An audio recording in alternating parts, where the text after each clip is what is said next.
அதுக்கப்புறம் இந்த லியோங் நம்ம ஹீரோயின் வேன்மேனை பார்த்து உன்னை பார்த்ததுல ரொம்ப சந்தோஷமாக இருக்கு எனக்கு அப்படின்ற மாதிரிலாம் நம்ம ஹீரோனை பார்த்து சொல்லிட்டு இருப்பான். அப்போ இதை பார்த்தோன்னே இந்த ஷென்ஜியாங் அதாவது லியோங் சொல்கிறத கேட்டோன்னே நல்ல வேலை இவனை கூட்டிகிட்டு வந்ததுக்கு நல்லா யூஸ்ஃபுல்லாக இருக்குது, அவன் பேச வேண்டியதில் கரெக்டாக பேசிகிட்டு இருக்கான் அப்படின்ற மாதிரி நினச்சிட்டு இருக்க நம்ம ஹீரோயின் இப்போ ட்ரெஸ் எல்லாம் பேக் பண்ணிட்டு இருப்பாள். அதை பார்த்துட்டு ஆமாம் நீ இப்போ எங்கே அவசர அவசரமாக கிளம்பிட்டு இருக்க, ட்ரெஸ் எல்லாம் பேக் பண்ணிட்டு இருக்கியே அப்படின்ற மாதிரி லியோங் கேட்டுட்டு இருக்க. ஹீரோயினா வேற எங்கே ஊருக்கு தான் போகிறேன் அப்படின்ற மாதிரி நம்ம ஹீரோயின் சொல்லும்போது லியோங் ஒன்னே என்ன வந்ததும் கிளம்புறேன்னு சொல்லிட்டு இருக்க, இல்லை கிளம்பாத இப்படிலாம் பண்ணாத, எனக்கு கொஞ்சம் வேலை இருக்குது, நான் முடிச்சதுக்கப்புறம் நானே உன்னை உங்கள் ஊரில் போய் கொண்டு போய் விடுறேன் அப்படின்ற மாதிரிலாம் லியோங் சொல்லுவானா. ஹீரோனுக்கா நல்ல வேலை தெய்வமாக வந்தான், இவன் இப்படி சொன்னதுனால நம்ம இன்னும் கொஞ்ச நாள் இங்கே ஸ்டே பண்ணிக்கலாம்ல அப்படின்ற மாதிரி ஹீரோயின் நினச்சிட்டு இருக்கா.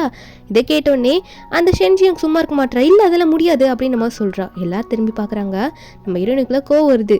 அதுக்கப்புறம் அவள் சொல்கிறா, அதாவது எப்படி அவள் இங்கே இருக்க முடியும், ஃபூக்கும் இவங்களுக்கும் ஆல்ரெடி டிவோர்ஸ் ஆகிடுச்சுல்ல, இவங்க இருந்தால் தப்பாயிடும்ல, அது மட்டும் இல்லை ஃபூ வீடும் குட்டியாக இருக்குது, எப்படி அவன் ஃபேமிலியாக பார்த்துப்பான், இப்போ ஆல்ரெடி அவன் லாஸில் போயிட்டுருக்கான், இப்போ தான் வந்து அவனுக்கு ஒர்க்கெல்லாம் நல்லா வந்துட்டுருக்கு அப்படின்ற மாதிரிலாம் அந்த ஷென்ஜியாங் சொல்லிட்டு இருக்கும்போது அப்போனே லியாங்கும் சரி நீ கவலைப்படாத வேண்பன், என்கிட்ட காலி வீடெலாம் இருக்குது, நீ அங்கே வந்து தங்கிக்கிறியா அப்படின்னு சொல்ல நம்பிருக்கா வாய்ப்பே இல்லை நான் வரலன்னு சொல்கிறா. ஏன்னா இந்த சான்ஸை நான் மிஸ் பண்ணக்கூடாது, நான் இங்கே இருந்தால் தான் கண்டிப்பாக ஃபூவை கரெக்ட் பண்ண முடியும் அப்படின்ற மாதிரி நம்ம ஹீரோன் நினச்சிட்டு இருக்கா. அப்போ இந்த ஷென்ஜியாங் சும்மா இல்லாமல் நம்ம ஹீரோனை பார்த்து நீ இங்கே இருந்தால் உண்மையாகவே ஃபூக்கு கஷ்டம் தானே, ஃபூ ஃபேமிலியில் எல்லோரும் கஷ்டப்படுவாங்க, நீ வேற எந்த வேலைக்கும் போக மாட்ட அப்படின்ற மாதிரிலாம் நம்ம ஹீரோனை பற்றி சொல்ல நம்ம ஹீரோனா என்னை பார்த்தா என்ன சும்மா உட்காந்து சாப்பிட்ற மாதிரியா இருக்குது, நானும் வேலைக்கு போவேன் இந்த ஊரில் அப்படின்ற மாதிரிலாம் நம்ம ஹீரோன் சொல்கிறா. அப்போ ஷென்ஜியாங்கோ நீயே வந்து அந்த பெரிய சிட்டியில் இருக்கும்போது உன் ஃபேமிலியோட கம்பெனி வந்து சும்மா போய் பார்த்துட்டு இருந்த, உனக்கு வேற என்ன வேலை தெரியும், நீங்கள் செய்கிறேன்ற இது ஒரு சின்ன இடம் தானே, இந்த சின்ன ஊரில் உனக்கு என்ன வேலை கிடைக்க போகுது, க்ளீனிங் ஒர்க் பண்ண போறியா அப்படின்ற மாதிரி இந்த ஷென்ஜியாங் கேட்கும்போது நம்ம ஹீரோனா இல்லை நான் என்ன வேலை செய்ய போகிறேன்னா அப்படின்ற மாதிரி நம்ம ஹீரோன் யோசிச்சுட்டு இருக்கும்போது அப்போ இதெல்லாம் கேட்டோன்னே டக்குன்னு நம்ம ஹீரோ வந்துடுறாரு. வந்துட்டு இல்லை நீ அதெல்லாம் எதுவும் பண்ண வேணா, நான் உன்னை இப்போயே ஊரில் கூட்டிகிட்டு போய் விடுறேன் வா போகலாம் அப்படின்ற மாதிரி ஹீரோ சொல்லும் போது அப்போ லியோங் தான் வந்து நம்ம ஹீரோக்கே ஸ்பான்சர்லாம் பண்ணிட்டு இருப்பான் போல. லியோங் ஒன்னே டேய் உன் ஸ்டூடியோலே வந்து பேசாமல் நம்ம வேன்மேனை டிசைனராக போட்டுறேன், இப்போ கூட ஒரு ப்ராஜெக்டை வந்து நம்ம சப்மிட் பண்ணணும்ல நம்ம பார்ட்னர் கிட்ட அப்படின்ற மாதிரிலாம் லியோங் சொல்லிட்டு இருக்க. நம்ம என்னன்னா இது நல்ல ஐடியாவாக இருக்கே, நான் டிசைனராக இருக்கேன்னு சொல்கிறா. ஏன்னா இப்போ ஹீரோ கூட க்ளோஸாக இருக்கலாம் அப்படின்னு நினச்சிட்டு இருக்கா. அப்போ இந்த ஷென்ஜியாங் வந்து இல்லை அவளை விட எனக்கு தான் திறமை நல்லா இருக்கு, நான் தான் பண்ண முடியும், நான் பண்ணாமல் அவள் எப்படி திடீர்னு நடுவில் வந்து அந்த டிசைனிங் ஒர்க்கை பாப்பா அப்படின்ற மாதிரி ஷென்ஜியாங் சண்டைக்கு வர மாதிரி வருவாளா. அப்போலையே உன்னே சார் 2 பேரும் பண்ணுங்க, நம்ம பார்ட்னருக்கு யாருக்கு பிடிச்சிருக்கோ அவங்க அதை அக்செப்ட் பண்ணிக்கிட்டோம் அப்படின்னு நம்ம சொல்ல அப்போ இந்த ஷியாங் உன்னே நம்ம ஹீரோங்கிட்ட ஒரு சேலஞ்ச் மாதிரி விடுறா. சரி ஓகே இதை நான் நல்லா பண்ணி என்னோடது செலக்ட் ஆயிடுச்சுன்னா கண்டிப்பாக வேன்வன் நீ வந்து ஃபூக்கு தொலையாக இருக்கக்கூடாது, ஃபூ கம்பெனிலேருந்து ஒர்க் பண்ணக்கூடாது, டிஸ்டர்ப் பண்ணக்கூடாதுன்னு சொல்லிட்டு இருக்க. நம்ம என்னன்னா சரி ஓகே ஆனால் எந்த செலக்ட் ஆயிடுச்சுன்னா நீ கண்டிப்பாக வந்து என் ஹஸ்பண்டோட லைஃப்பில் திரும்ப வரவே கூடாது அப்படின்ற மாதிரி நம்ம ஹீரோயின் சொல்லிட்டு இருக்கா. இப்படி ஒரு சேலஞ்சை நம்ம ஹீரோயின் வந்து இந்த ஷென்ஜியாங் கிட்ட விட்டுட்டு இருப்பாளா. அதாவது நம்ம ஹீரோனுக்கு வந்து இந்த ஷென்ஜியாங்க பார்த்தாலே கோவம் வருது, அவள் என்ன பிளான் பண்ணுறான்றது நம்ம ஹீரோனுக்கு தெரியுது போல. ஷென்ஜியாங்கோ சரி ஓகே இந்த டீலுக்கு நானும் ஓகேன்னு ஒத்துக்கிறேன் அப்படின்ற மாதிரி அவ்வளோ சொல்லிட்டு இருக்கேன்.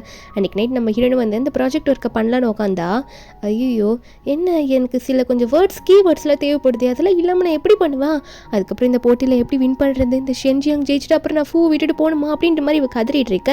அவள் வீட்டு காலிங் பெல்லை யாரும் தட்டிகிட்டு இருக்காங்க. அப்போ நம்ம ஹீரோனை விளைப்பி பார்த்தா அந்த லியோங் தான் நின்றுட்டு இருக்கான். அந்த லியோங் நம்ம ஹீரோனை பார்த்து இல்லை உனக்கு ஹெல்ப்ஃபுல்லாக இருக்குமேன்னு சொல்லிட்டு இந்த மெட்டீரியல்லாம் கொண்டு வந்திருக்கேன், இதை நீ யூஸ் பண்ணிக்கோ உன்னோட ப்ராஜெக்ட் பண்ணுறதுக்கு, கண்டிப்பாக இது உனக்கு ஹெல்ப்ஃபுல்லாக இருக்கும், வேறு எதனா ஹெல்ப் வேணுனாலும் என்கிட்ட கேளு அப்படின்னு சொல்லிட்டு இருந்தவன் நம்ம ஹீரோன் சந்தோஷமாக வாங்கிக்கிறா.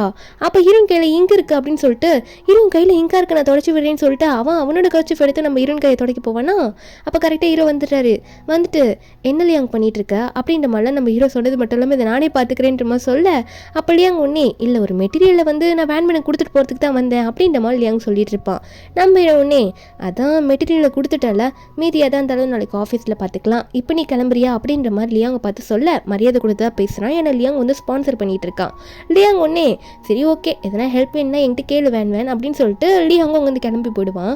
அதுக்கப்புறம் நம்ம ஹீரோ உள்ளே போக நம்ம ஹீரோனா ஃபூ நீ இப்போ என்ன பண்ணிட்டு இருந்தா உனக்கு வந்து பொசசிவ் ஆகுதா என்ன, அதனால தான் லியாங்க வந்து வீட்டுக்குள்ளே கூட வரவிடாமல் அப்படி அனுப்பி விட்டுட்டியே, அவர் இந்த மெட்டீரியல் தான் கொடுக்க வந்தார்ப்பா எனக்கு ஹெல்ப் பண்ண அப்படின்ற மாதிரி ஹீரோன்னு சொல்லிட்டே போக அப்போ ஹீரோ ஒன்னே டக்குன்னு நம்ம ஹீரோன் கையை பிடிச்சி எடுத்து நீ என்ன பண்ணிட்டு இருக்க உனக்கு தெரியுதா இல்லையா, இந்த மெட்டீரியலை வச்சு தான் நீ ஒர்க் பண்ண போறியா, இந்த மெட்டீரியல் ஒன்றும் உனக்கு தேவை கிடையாது, உனக்கு நானே வந்து எல்லாமே பண்ணுறதுக்கு பக்கத்தில் இருந்து சப்போர்ட் பண்ணுறேன், அதை தெரிஞ்சுக்கிட்டு நீ வந்து உன்னோட ப்ராஜெக்டை முடி அப்படின்ற மாதிரி சொல்ல ஹீரோனுக்கு ரொம்ப சந்தோஷமாக இருக்குது.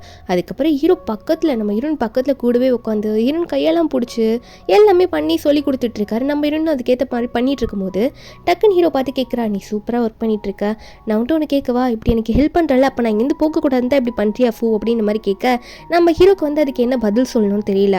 ஒரு மாதிரி ஷாக் ஆகிட்டு நம்ம ஹீரோனே ஒரு மாதிரி ஊத்து பார்த்துட்டு இருப்பாரு, எந்த பதிலும் சொல்லாமல். அப்போது டக்குன்னு நம்ம ஹீரோன் அந்த இடத்துல ஒன்று சொல்லிடுறா, பேசாமல் நம்ம 2 பேரும் திரும்ப கல்யாணம் பண்ணிக்கலாமா, ரொம்ப நல்லா இருக்கும்ல அப்படின்ற மாதிரி ஹீரோன் கேட்கும்போது இந்த ஷென்ஜியாங் கரெக்டாக எந்த நேரத்தில் வந்தான்னு தெரியல, கையில் ஃபைலோட இந்த மாதிரி ஒரு ஃபைலை கொடுக்கணும் ஃபூங்கிட்ட அப்படின்ற மாதிரி சொல்லிட்டு அவள் வந்து நின்றுட்டுருக்கா. நம்ம ஹீரோனுக்கு பதில் சொல்லாமல் அங்கே எழுந்திரிச்சு போயிட்டு அந்த ஷென்ஜியாங்கை பார்த்து இந்த மாதிரி ஃபைலை கொடுக்கணுன்னா நாளைக்கு ஆஃபீஸ்க்கு வந்து கொடுத்துருக்கலாம்ல, இனிமேல் வீட்டுக்குலாம் வராது அப்படின்ற மாதிரி சொல்கிறாங்க. அப்போ உடனே இந்த ஷென்ஜியாங்கும் ஜோன்ற ஒருத்தர் உன்னை பார்க்கறதுக்காக ஆஃபீஸில் வெயிட் பண்ணிட்டு இருக்காருன்னு சொல்ல நம்ம ஹீரோவும் சரி ஓகே நானே போய் பார்த்து அவரை பார்த்து பேசுகிறேன்ற மாதிரி நம்ம ஹீரோ அங்கே வந்து கிளம்பிடுறேன்னு சொல்லிடுறாரு. நம்ம ஹீரோ கிளம்புறதுக்கு முன்னாடி ஹீரோயின் ஒன்னே இந்த ஷென்ஜியாங்கை வெறுப்பேற்றதுக்காக நம்ம ஹீரோவை பார்த்து ஹஸ்பண்ட் பார்த்து போயிட்டு வாங்க அப்படின்ற மாதிரி கத்திட்டு இருக்கா. ஹீரோ இது பார்க்குறாரு, அவருக்கும் பிடிச்சிருக்கு சைலண்டாக, அதனால அவரும் அங்கே வந்து கிளம்பிடுவார். ஆனால் இந்த ஷென்ஜியாங் வந்து நம்ம ஹீரோயின் கிட்ட போயிட்டு வெறுப்பேற்றுற மாதிரி பேசுகிறா, உன்னால் அந்த ப்ராஜெக்டை பண்ண முடியாது, விட்டு கொடுத்துரு அப்படின்ற மாதிரி சொல்லிட்டு இருக்கா. நம்ம ஹீரோனா அதே திரும்ப நான் உங்கள்கிட்ட சொல்லலாம் அப்படின்னு சொல்லிட்டு நம்ம ஹீரோன் அந்த ஒர்க்கை பண்ண போக இந்த ஷென்ஜியாங் வந்து நம்ம ஹீரோனோட ஒர்க்கை வந்து அங்கே நின்றுட்டு பார்த்துருவாளா. அதை பார்த்துட்டு என்ன இது ஃபூ பண்ண மாதிரியே இருக்குது, இவளுக்கு இவ்வளோ திறமை இல்லையே, ஃபூ சப்போர்ட் பண்ணானா அப்புறம் வின் பண்ணிட்டா என்ன பண்ணுறது, இது இப்படி நடக்க விடக்கூடாது, எதனா பண்ணணும் அப்படின்ற மாதிரி இந்த ஷென்ஜியாங் ஒரு பிளான் போட்டுட்டு அவள் அங்கேருந்து கிளம்பி போயிடுறா. அதுக்கப்புறம் நம்ம ஹீரோயின் ஒர்க் பண்ணிட்டு இருக்கும்போது ஹீரோட தம்பி யோன் வரான். வந்துட்டு நீ ரொம்ப டைம் வேஸ்ட் பண்ணிட்டு இருக்காத, என் அண்ணனே உன்னை வேலைக்கு சேர்த்துக்கிட்டாலும் நான் இந்த வீட்டில் உன்னை தங்கறதுக்கு இதுக்கு மேலே விட மாட்டேன்ற மாதிரி சொல்லிட்டு இருக்கான். நம்ம ஹீரோனும் பேச வரா. ஆனால் யோனோ நீ எவ்வளோ என் அண்ணனை கஷ்டப்படுத்திருக்க தெரியுமா, அப்படி விட்டுட்டு போனதுனால என் அண்ணன் நைட்டெல்லாம் உன் ஃபோட்டோவை பார்த்து அழுதுருக்கான். ஆனால் நீங்கள் அப்படி அண்ணனை விட்டுட்டு போயிட்டீங்களா, திரும்ப என் அண்ணன் லைஃப்பில் வந்து அவனை ரொம்ப கஷ்டப்படுத்திடாதீங்க, உங்களை நான் கெஞ்சி கேட்குறேன் அப்படின்ற மாதிரி சொல்லிட்டு நம்ம ஹீரோயின் கிட்ட அப்படி சொல்லிட்டு அவன் வந்து கிளம்பி போயிடுவானா. ஹீரோயினுக்கா இப்படி அவன் அழுறானா அப்படின்ற மாதிரி கேட்டோன்னே ரொம்ப கஷ்டமாக இருக்குது, ரொம்ப ஃபீல் பண்ணுறா. ஃபீல் பண்ணிவிட்டு அந்த ஃபீலிங்லேயே ஒர்க்கெல்லாம் முடிச்சுட்டு டயர்டில் அப்படியே டேபிள் மேலேயே படுத்து தூங்கிடுவாளா. அப்போ கொஞ்ச நேரத்துலேயும் நம்ம ஹீரோ மறுபடியும் அங்கே வருவார், ஏதோ ஃபைல் மறுபடியும் எடுக்க வந்திருப்பார் போல இருக்குது. வந்தவர் ஹீரோயின் இப்படி தூங்குறா அப்படின்னு தெரிஞ்சுட்டு பார்த்துட்டே இருக்க ஹீரோயின் தூக்கத்தில் ஒரு மாதிரி உளருவா, இந்த மாதிரி ஃபூ உனக்கு என்ன பிடிச்சிருக்கா அப்படின்ற மாதிரிலாம் தூக்கத்திலே பேசிகிட்டு இருப்பாளா. இது நம்ம ஹீரோ காதில் கேட்டுடுது. நம்ம ஹீரோ உன்னே அடி லூஸ் பண்ணி உன்னை எனக்கு எப்படி பிடிக்காமல் போகும், ஆனால் நீ எப்படின்னா ரொம்ப ஜாலி டைப்பு, நீ அப்படியே வளர்ந்துட்ட, ஆனால் நீ என் கூட இருந்தால் அது உனக்கு தான் கஷ்டம், அதனால தான் வந்து உன்னை நான் வந்து இங்கேருந்து வெளியே அனுப்பணும், நீ என் கூட இருக்கக்கூடாதுன்னு நினைக்கிறேன், இல்லைனா நான் எப்படி உன்னை விட்டுட்டு இருப்பேன் அப்படின்ற மாதிரி ஹீரோ சொல்லிட்டு ஒரு ஃபைல் எடுக்க வந்திருப்பாரு. ஃபைல் எடுத்துகிட்டு மறுபடியும் அந்த ஷோவை பார்க்கறதுக்கு அங்கே வந்து கிளம்பி போய்ட்றாரு. அப்போ யோன் வந்துட்டு அண்ணா ஒரு நிமிஷம் நில்றா அப்படின்னு நம்ம சொல்ல நம்ம ஹீரோ என்னன்னு கேட்டால் அவன் வந்து ஹீரோயின் பேக்லேருந்து இந்த ப்ரெக்னன்சி ரிப்போர்ட் எடுத்துகிட்டு வந்து நம்ம ஹீரோ கிட்ட காட்டுறான், உனக்கு இது என்னன்னு தெரியுதா அப்படின்ற மாதிரி. அப்போ ஹீரோவோ அதை பார்த்துட்டு ஷாக் ஆகிடுறாரு. ஆனால் பெருசாக எந்த ரியாக்ஷனும் மூஞ்சில் காட்டிக்கல. தம்பியை பார்த்து எனக்கு ஆல்ரெடி இது தெரியும் அப்படின்னு சொல்ல அப்போது சொல்லிட்டு நம்ம ஹீரோ வந்து கிளம்பி போயிடுறாரா. அப்போ தம்பிக்கார ஒன்னே என்ன என் அண்ணன் மூஞ்சில் எந்த ரியாக்ஷனும் இல்லை, நீ அப்பாவாக போகிறேன்னு சொன்னால் இப்படியா சொல்லிட்டு போவான் அப்படின்ற மாதிரி நினச்சிட்டு இருக்கான். இதில் இவங்க வேறு தூங்கிட்டே இருக்காங்களேன்ற மாதிரி யுவான் நினச்சிட்டு இருக்கான். அப்போ ஹீரோனுக்கு வேறு ஃபோன் வந்துட்டே இருக்குமா. இந்த யுவானும் பார்ப்பான் என்ன எடுத்து பேச மாட்டாங்கன்னு சொல்லிட்டு சரி நம்மளே அட்டன் பண்ணலான்னு சொல்லிட்டு அட்டன் பண்ணால் இந்த ஷென்ஜியாங் தான் ஃபோனில் பேசிகிட்டு இருப்பா. இந்த மாதிரி ஒரு முக்கியமான இம்பார்ட்டன்ட் ஃபைலை வந்து இந்த ஃபூ விட்டுட்டு போயிட்டாராம்மா, இந்த இடத்துக்கு வா, இந்த லொக்கேஷனுக்கு இதை கொண்டு வா அப்படின்னு சொல்லிட்டு ஃபோனை வச்சிடுறா. இந்த யுவான் பேசுறதுக்கு முன்னாடி ஃபோனை வச்சிடுறா. யுவானும் பார்க்குறான், நம்ம ஹீரோன் எந்திரிக்கவே இல்லை. சரி இம்பார்ட்டன்ட் ஃபைல்னு சொல்கிறாங்களேன்னு சொல்லிட்டு அந்த லொக்கேஷனுக்கு யுவானே வந்து அந்த ஃபைலை எடுத்துகிட்டு போயிட்டு இருப்பான். போனால் அவனை பிடிச்சி 2 பேர் வந்து ரவுடி பசங்க பிடிச்சி அடிக்கிற மாதிரி பயமுறுத்திட்டு இருக்காங்க. நம்ம யுவானை வந்து நீங்கள் நினைக்கிற ஆள் நான் கிடையாது, என்னை விட்டுருங்கன்ற மாதிரி சொல்லிட்டு இருக்கான். அப்போ அந்த ரவுடி பசங்களும் மாற்றி மாற்றி பேசிக்கிறாங்க. இவனே ஸ்கூல் பையன் மாதிரி இருக்கா, எனக்கு டவுட்டாக இருக்குது, பேசாமல் அந்த ஷென்யாங் கிட்ட ஃபோன் பண்ணி கன்ஃபார்ம் பண்ணிக்கலான்னு சொல்லிட்டு ஷென்யாங் ஃபோன் பண்ணி யுவான் முன்னாடியே வந்து பேசுகிறாங்க. அந்த நியாங் பொண்ணும் ஏய் நீங்கள் தப்பான ஆளை கடத்திட்டீங்க, சரி ஓகே அவனை கடத்திட்டீங்களே, அவனை வச்சு அந்த பொண்ணையும் பிடிச்சிடலாம், ஏன்னா இப்போ இவனை விடவும் முடியாது அப்படின்ற மாதிரி யுவானையும் வச்சுக்க சொல்கிறாங்க. அப்போது யுவானுக்கு வந்து ஷென்யாங் பேர் கேட்டோன்னே எனக்கு இந்த ஷென்யாங் பண்ண வேலையா, அவள் இப்படி பண்ணுவான்னு நினச்சே பார்க்கல, இவளெல்லாம் போயிட்டு என் அண்ணன் கிட்ட நான் நல்ல பேர் சொல்லி பேசினேன் அப்படின்ற மாதிரி யுவான் வந்து நினச்சிட்டு இருக்கான். நம்ம ஹீரோயின் ஒரு பக்கம் தூங்கிட்டு இருப்பாளா. அப்போ ஹீரோனுக்கு ஃபோன் வந்திருக்கும், இந்த மாதிரி உன் தம்பியை கடத்திட்டோம், சீக்கிரம் இந்த இடத்துக்கு வான்னு சொல்லிட்டு. நம்ம ஹீரோயின் எனக்கு தம்பியே இல்லைடா, யாரா நீங்கள் அப்படின்ற மாதிரி கேட்க அப்புறம் தான் ஹீரோனுக்கு தோணுது ஐயோ ஃபூக்கு தம்பி இருக்காருல அப்படின்ற மாதிரி சொல்லிட்டு நம்ம ஹீரோனும் அதை உடனே வரேன் அப்படின்ற மாதிரி சொல்லிட்டு ஃபோனை வச்சிடறாளா.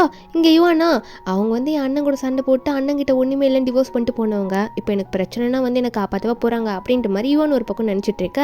அப்போது இந்த ரவுடி பசங்க அங்கே இங்கேயும் நடந்துட்டு இருக்கும் போது கரெக்டாக நம்ம ஹீரோயின் அங்கே வந்துடுறா. வந்துட்டு ஒரு மாதிரி ஒளிஞ்சிருந்து பார்க்குறா. அவங்க சைடில் போனோடனே போயிடலாம் அப்படின்ற மாதிரி கொஞ்சம் முன்னாடி வந்து யுவான் கிட்ட போக யுவான் பார்த்தோன்னே பேச ஆரம்பிப்பான். நீங்கள் எப்படி வந்தீங்க இங்கே, நீங்கள் வரமாட்டீங்கன்னு நினச்சேன்னு சொல்லிட்டு இன்னும் அமைதியாக நான் அவனை கூட்டிகிட்டு போகிறதுக்கு தான் வந்தேன்ற மாதிரி கட்ட வைக்கும் போது கரெக்டாக இரணையும் வந்து பிடிச்சிடுறாங்க.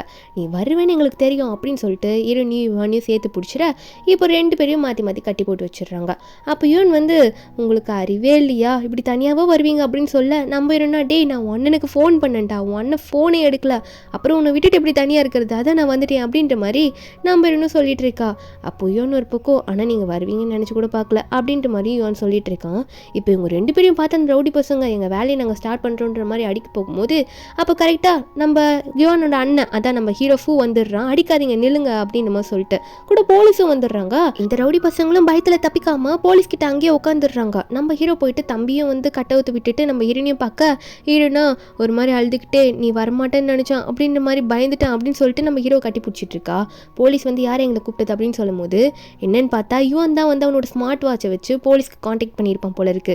நல்லா பிரில்லியண்டாக யோசிச்சிருக்கான். அப்போ இதெல்லாம் சொல்லிட்டு இருக்க ஹீரோனுக்கு இதெல்லாம் பார்த்து சந்தோஷமா இருக்கு. பரவாயில்லையே நீ இதெல்லாம் பண்ணுறியா அப்படின்ட்டு மாதிரி நம்ம ஹீரோன் சொல்லிட்டு இருக்க. அப்போது ஹீரோனை பார்த்து சிஸ்டர் இல்லா அப்படின்லாம் வர சொல்லியிருப்பானா யுவானோ. நம்ம ஹீரோன் அதெல்லாம் நினச்சி ஹீரோவை கட்டி பிடிச்சிட்டு சிரிச்சிட்டு இருக்கா. அப்போ உடனே வந்து யுவான் இதெல்லாம் பார்த்துட்டு போலீஸ் வேறு ஸ்டேட்மெண்ட் கொடுக்க வர சொல்லியிருப்பாங்க. யுவான் வந்து உங்களுக்கு ஆல்ரெடி ப்ராஜெக்ட் ஒர்க் இருக்குல்ல சிஸ்டர் இல்லா, நீங்கள் நாளைக்கு போய் தானே ஆகணும் இந்த பார்ட்னரை பார்க்கறதுக்கு, அதனால் நீங்கள் போங்க, நீங்களும் அண்ணனும் போங்க, நான் இந்த ஸ்டேட்மெண்ட் விஷயத்தை பார்த்துக்கிறேன், குட் லக்னு சொல்லிட்டு போயிடுறான் போலீஸ் கூட. நம்ம இருந்தோம் பார்த்தீங்களா அவன் என்ன சிஸ்டர் இல்லைன்னு சொல்லிட்டா, எனக்கு ரொம்ப சந்தோஷமாக இருக்குது, இதுவே எனக்கு ஃபுல் எனர்ஜி வந்த மாதிரி இருக்குது, நாளைக்கு ஒர்க்கை சூப்பராக முடிச்சிருவேன்ற மாதிரி ஹீரோயின் வந்து ஹீரோவை பார்த்து சொல்ல ஹீரோ ஒரு பக்கம் ஃபீல் பண்ணுறாரு. இல்லை உனக்கு ரெஸ்ட் வேணும்னா நீ வர தேவையில்ல, நானே பார்த்துக்கிறேன்ற மாதிரி ஹீரோ சொல்ல ஹீரோயின் ஒன்னே என்னை பார்த்தா உனக்கு எப்படி தெரியுது, அந்த வீட்டில் உன் கூட இருக்கணுன்றதுக்காக மட்டும் இந்த ப்ராஜெக்ட் பண்ணுறேன்னு நினச்சிட்டு இருக்கியா, இல்லை உனக்கு நான் சப்போர்ட்டிவாக இருக்கணும் கூட நிற்கணுன்றதுக்காக பண்ணுறேன், நான் இந்த பாதியிலே விட்டு போக மாட்டேன் அப்படின்னு சொல்ல ஹீரோவும் வந்து நம்ம ஹீரோனை கட்டி பிடிச்சிக்கிறாரு. 2 பேரும் மாற்றி மாற்றி கட்டி பிடிச்சி ஃபீல் பண்ணிட்டு இருக்காங்க. அதுக்கப்புறம் அடுத்த நாள் அந்த ஆஃபீஸில் தான் காட்டுறாங்க. லியாங்கோ ஷென்ஜியாங்கோ தான் உட்காந்துட்டு இருக்காங்க. நம்ம ஹீரோவும் ஹீரோனும் இன்னும் வரல, டைம் ஆயிடுச்சு போல இருக்குது. லியாங்கோ வந்து ஒரு மாதிரி ஃபீல் பண்ணிட்டு இருக்காரு, என்ன வேன் வரலையேன்னு சொல்லிட்டு.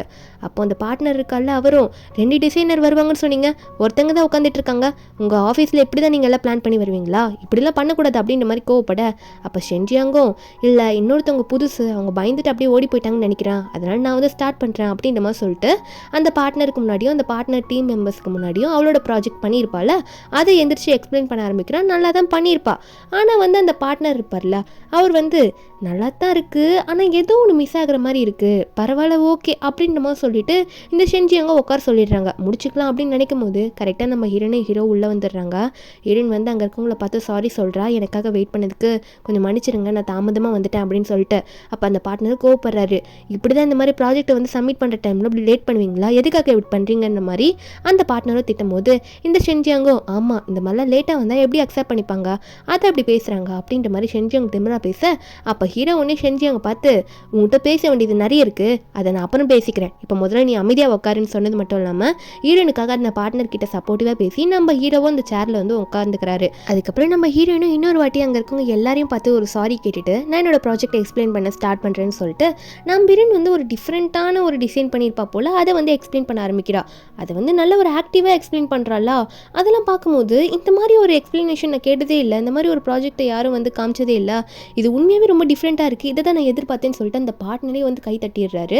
அங்கே இருக்கவங்கலாம் எல்லாருமே வந்து என்கரேஜ் பண்ணுறாங்க, நல்ல வேலை உங்களை நாங்கள் துரத்தலை, டைம் லேட் ஆயிடுச்சுன்னு சொல்லிட்டு, இது உண்மையாகவே சூப்பராக இருக்குது, எங்களுக்கு நீங்களே வந்து ப்ராஜெக்ட்லாம் நல்லா பண்ணி தரணும், மந்த்லி இந்த ப்ராஜெக்ட்லாம் பண்ணி கொடுத்துருங்க கரெக்டாக அப்படின்ற மாதிரி அந்த பார்ட்னர் வந்து நம்ம ஹீரோனோட ப்ராஜெக்ட்டுக்கு வந்து ஓகே சொல்லிடுறாரு. அங்கே இருக்க மீதி மெம்பர்ஸ் கிட்ட ஓட்டிங் எடுத்துட்டு இந்த ஷென்ஜியாங் ப்ராஜெக்ட்டுக்கு வந்து யாருமே ஒத்துக்கல. அப்போ ஹீரோ ஒன்று அங்கே முன்னாடி வந்து நின்றுட்டு இங்கே பாருங்க சார், அவள் வந்து கண்டிப்பாக டிசைன் பண்ணி தருவா, ஆனால் ஒரு மந்த்துக்கு ஒன்று தான் பண்ணி தருவா, ஏன்னா அவள் ப்ரெக்னெண்ட்டாக இருக்கா, அது மட்டும் இல்லை அவள் என் ஒய்ஃப் ரொம்ப டயர்டாயிருவா அப்படின்னு சொல்ல இந்த ஷென்ஜியாங்கோ என்ன ப்ரெக்னெண்ட்டா அப்படின்ற மாதிரி ஷாக்கு. லியாங்கோ என்னடா நடக்குறீங்க, அப்போது இப்போவும் எனக்கு சான்ஸ் இல்லை அப்படின்ற மாதிரி தான் லியாங் ஒரு பக்கம் நினச்சிட்டு இருக்கான். அதுக்கப்புறம் நம்ம ஹீரோயின் ஒரு மாதிரி பார்க்க இந்த பார்ட்னர் ஒரு பக்கம் பரவாயில்ல அவங்க ரெஸ்ட் எடுத்துக்கிட்டு எந்த பிரச்சனையும் இல்லை, உங்கள் டேஸ்ட் எப்பயுமே ரொம்ப நல்லா தான் இருக்குது, பரவாயில்ல நல்ல ஆளாக தான் சூஸ் பண்ணியிருக்கீங்க அப்படின்ற மாதிரிலாம் அந்த பார்ட்னர் சொல்கிறாரு. அதுக்கப்புறம் லியாங் வந்து சைன் பண்ணுறதுக்காக அங்கே இருக்க எல்லாரையும் கூட்டிகிட்டு போயிடுறாரு வெளியே. நம்ம ஹீரோ வந்து இது மூலியமாக தான் எனக்கு தெரிஞ்சுது அப்படின்னு சொல்லிட்டு அந்த ரிப்போர்ட்டை காமிக்க அது மட்டும் இல்லாமல் ஹீரோனை பார்த்து சொல்கிறாரு, நீ எத்தனை நாள் அதை என்கிட்ட இருந்து மறைக்கணும்னு நினச்சிட்டு இருக்க, எவ்வளோ நாள் தான் உன்னால் அதை மறைக்க முடியும் அப்படின்ற மாதிரி ஹீரோனை வேன்மேனை பார்த்து கேட்க, அப்போ இந்த ஷென்ஜியாங் ஒன்னே அங்கேருந்து வெளியே போகலாம் அப்படின்ற மாதிரி நினைப்பாளா.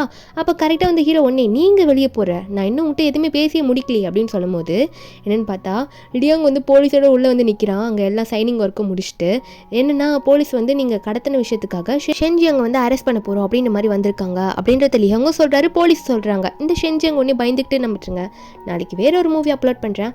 Bye guys.